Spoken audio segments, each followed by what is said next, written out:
ಕನ್ನಡ ನಾಡು, ಇದು ಕನ್ನಡಿಗರ ನಾಡಿ ಮಿಡಿತ.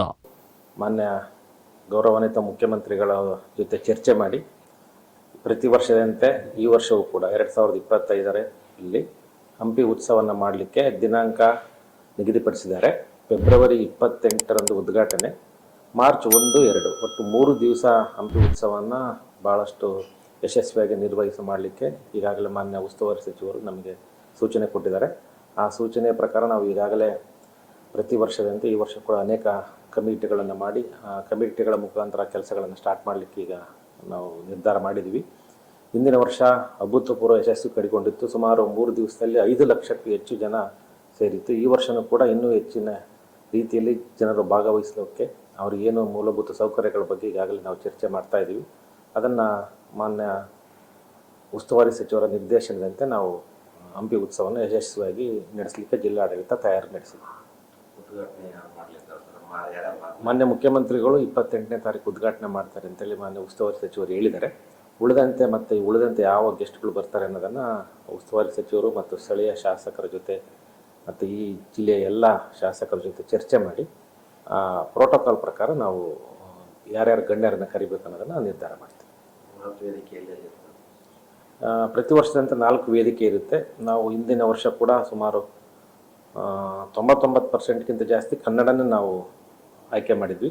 ಈ ವರ್ಷವೂ ಕೂಡ ಅಷ್ಟೇ 100ಕ್ಕೆ 100ರಷ್ಟು ಕನ್ನಡದಲ್ಲೇ ನಾವು ಕನ್ನಡ ಕಲಾವಿದರಿಗೆ ನಾವು ಸಹಾಯ ಮಾಡ್ತೀವಿ. ಅವರಿಂದನೇ ನಾವು ಉತ್ಸವಗಳನ್ನು ಆಚರಿಸ್ತೀವಿ. ಮತ್ತು ಜೊತೆಯಾಗಿ ಸ್ಥಳೀಯ ನಮ್ಮ ಕನ್ನಡ ಕಲಾವಿದರಿಗೆ ನಾವು ಅವಕಾಶ ಕೊಡ್ತಾ ಇದ್ದೀವಿ. ಹಿಂದಿನ 3 ವರ್ಷದಲ್ಲಿ ಹಂಪಿ ಉತ್ಸವದಲ್ಲಿ ಮಾಡದೇ ಇರ್ತಕ್ಕಂಥವ್ರಿಗೆ ಮತ್ತು ಈ ವರ್ಷ ಅವಕಾಶ ಕೊಡ್ತೀವಿ.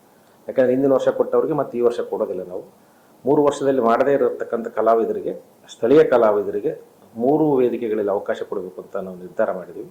ಒಂದು ವೇದಿಕೆಯಲ್ಲಿ ನಾವು ಸೆಲೆಬ್ರಿಟಿಯನ್ನು ಕರೆಸಿ ಪ್ರತಿ ವರ್ಷದಂತೆ ಅದ್ದೂರಿಯಾಗಿ ಆಚರಣೆ ಮಾಡ್ತೀವಿ. ಅದನ್ನು ಈಗ ನಾವು ಕಮಿಟಿನಲ್ಲಿ ಮಾನ್ಯ ಉಸ್ತುವಾರಿ ಸಚಿವರು ಸ್ಥಳೀಯ ಶಾಸಕರೊಂದಿಗೆ ಚರ್ಚೆ ಮಾಡಿ ಅದನ್ನು ನಿರ್ಧಾರ ಮಾಡ್ತೀವಿ. ಧ್ವನಿ ಬೆಳಕು ಈ ಯಥಾಸ್ಥಿತಿಯಲ್ಲಿ ಇರುತ್ತೆ. ಯಥಾಸ್ಥಿತಿ ಇರುತ್ತೆ. ಸ್ಥಳೀಯವೇ ಹೊಸದೇನಿಲ್ಲ. ಸ್ಥಳೀಯರಿಗೆ ಕುರಿ, ಹಸು ಸಾಕೋದು, ನಾಯಿ ಸಾಕೋದು ಇವೇ ಸ್ಥಳೀಯವಾಗಿರ್ತವೆ. ರೀತಿ ಸ್ಥಳೀಯ ಚಟುವಟಿಕೆಗಳಿಗೆ ನಾವು ಹೆಚ್ಚಿನ ಪ್ರೋತ್ಸಾಹ ಕೊಡ್ತೀವಿ. ಫಸ್ಟ್ ಟೈಮ್ ಮಾಡಿದ್ವಿ. ಅದೇ ರೀತಿ ಸ್ಥಳೀಯರಿಗೆ ಅನುಕೂಲ ಆಗೋ ರೀತಿಯೇ ಈ ಉತ್ಸವಗಳು ನಡೆಸ್ತೀವಿ. ಸ್ಥಳೀಯ ಕಲಾವಿದರು ಮತ್ತು ಸ್ಥಳೀಯ ರೈತರು, ಸ್ಥಳೀಯವಾಗಿರ್ತಕ್ಕಂಥವ್ರಿಗೆ ಏನು ಅವಶ್ಯಕತೆ ಇದೆ ಅದನ್ನು ಗಮನದಲ್ಲಿರಿಸಿ ನಾವು ಆಚರಣೆಯನ್ನು ಮಾಡಲಿಕ್ಕೆ ಸಿದ್ಧವಾಗಿದ್ದೀವಿ. ಅದು 60 ಕೋಟಿನಲ್ಲಿ 25% KKRDB, ಅಂದರೆ 20 ಕೋಟಿ KKRDBನಲ್ಲಿ 40 ಕೋಟಿ ಟೂರಿಸಂ ಡಿಪಾರ್ಟ್ಮೆಂಟಲ್ಲಿ ಕೊಡಬೇಕು ಅಂತ. ಅದರಲ್ಲಿ ಮುಖ್ಯವಾಗಿ ಅವರು ಸರ್ಕಾರದ ಆದೇಶದಲ್ಲಿ ಮಾಡಿರ್ತಕ್ಕಂಥದ್ದು ಧ್ವನಿ ಮತ್ತು ಬೆಳಕು ಮತ್ತು ಡಾರ್ಮಿಟ್ರಿ ಮಾಡಬೇಕು ಅಂತ ಬಂದವರಿಗೆ, ಯಾತ್ರಿಕರಿಗೆ ಉಳ್ಕೊಳ್ಳಿಕ್ಕೆ. ಹಾಗಾಗಿ ಅದನ್ನು DPR ಮಾಡಿದ ನಂತರ ಗೊತ್ತಾಗುತ್ತೆ ನಾವು ಅದರಲ್ಲಿ ಏನೇನು ಇನ್ಕ್ಲೂಡ್ ಮಾಡಬೇಕು. ಇಲ್ಲ, ಅಷ್ಟು ಬೇಗ ಆಗಲಿಕ್ಕಿಲ್ಲ. ಅದು ದೊಡ್ಡ DPR ಮಾಡಬೇಕಾಗುತ್ತೆ. 1000ಕ್ಕೇನೋ ನಾವು ಯಾತ್ರಿಕರನ್ನ ಉಳ್ಕೊಳ್ಳಿಕ್ಕೆ ಡಾರ್ಮಿಟ್ರಿ ಇದೆ. ಅದರಲ್ಲಿ 45 ಕೋಟಿ, ಇನ್ನು 15 ಕೋಟಿ ಧ್ವನಿ ಮತ್ತು ಬೆಳಕು ಅಂತ ಇದೆ. ಅದನ್ನು ನಿಯಮಾನುಸಾರ ಇಲಾಖೆಯೊಂದಿಗೆ ಚರ್ಚೆ ಮಾಡಿ, ಅಧಿಕಾರಿಗಳ ಜೊತೆ ಚರ್ಚೆ ಮಾಡಿ ಕ್ರಮ ತಗೊಳ್ತೀವಿ. ಸ್ವದೇಶಿ ದರ್ಶನ್ ಟೆಂಡರ್ ಆಗಿದೆ. ಇನ್ನೊಂದು 15 ದಿವಸದಲ್ಲಿ ಟೆಂಡರ್ ಕ್ಲಿಯರ್ ಆಗುತ್ತೆ. ಟೆಂಡರ್ ಕರೆದಿದ್ದಾರೆ ಸ್ವದೇಶಿ ದರ್ಶನಲ್ಲಿ. ಸ್ವದೇಶಿ ದರ್ಶನ್ 2ನಲ್ಲಿ ಟ್ರಾವೆಲರ್ಸ್ ನೋಕು, ಅದರಲ್ಲಿ ಟಾಯ್ಲೆಟ್ ಇರುತ್ತೆ, ಶವರ್ ಇರುತ್ತೆ, ಕಾಫಿ ಡೇ ಇರುತ್ತೆ, ಫೀಡಿಂಗ್ ರೂಮ್ ಇರುತ್ತೆ. ಆ ರೀತಿಯಾಗಿ ಈಗಾಗಲೇ 20 ಟ್ರಾವೆಲರ್ಸ್ ನೋಕಿಗೆ ಸ್ವದೇಶಿ ದರ್ಶನ್ 1ನಲ್ಲಿ ಕರೆಯಲಾಗಿದೆ.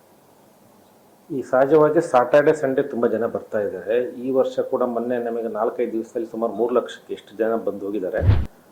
ಈ ರೀತಿ ಪ್ರವಾಸದ ದಿನಗಳಲ್ಲಿ, ವರ್ಷದ ಅಂತ್ಯದಲ್ಲಿ ಅಥವಾ ಕ್ರಿಸ್ಮಸ್ ರಜೆಗಳಲ್ಲಿ ಸಹಜವಾಗಿ ಜನ ಬರ್ತಾ ಇದ್ದಾರೆ. ಮತ್ತು ನಾವು ASI ಅವರ ಅನುಮತಿಯೊಂದಿಗೆ ಈಗಾಗಲೇ ಕೆಲವು ಟಾಯ್ಲೆಟ್ಸನ್ನು ಕಟ್ಟಿದ್ದೀವಿ. ಈ ನಮಗೆ ಏನು 20 ನಮಗೆ ಟ್ರಾವೆಲರ್ಸ್ ನೂಕ್ ಬಂದರೆ ಆ ಟ್ರಾವೆಲರ್ಸ್ ನೂಕ್ಸ್ನಿಂದ ನಾವು ಸಾಕಷ್ಟು ಸೌಲಭ್ಯಗಳನ್ನು ನಾವು ಪ್ರವಾಸಿಗರಿಗೆ ಕೊಡ್ಬೋದು. ಈಗಾಗಲೇ ಅಪ್ರೂವ್ ಆಗಿದೆ, ಟೆಂಡರ್ ಕೂಡ ಆಗಿದೆ. ನೀವಿನ್ನು ಕನ್ನಡ ನಾಡು ವಾಹಿನಿಯನ್ನ ಸಬ್ಸ್ಕ್ರೈಬ್ ಮಾಡಿಕೊಂಡಿಲ್ವಾ? ಈಗಲೇ ಸಬ್ಸ್ಕ್ರೈಬ್ ಮಾಡಿ, ಬೆಲ್ ಐಕಾನ್ ಅನ್ನ ಒತ್ತಿ ನೋಟಿಫಿಕೇಶನ್ಗಳನ್ನ ಪಡೆಯಿರಿ.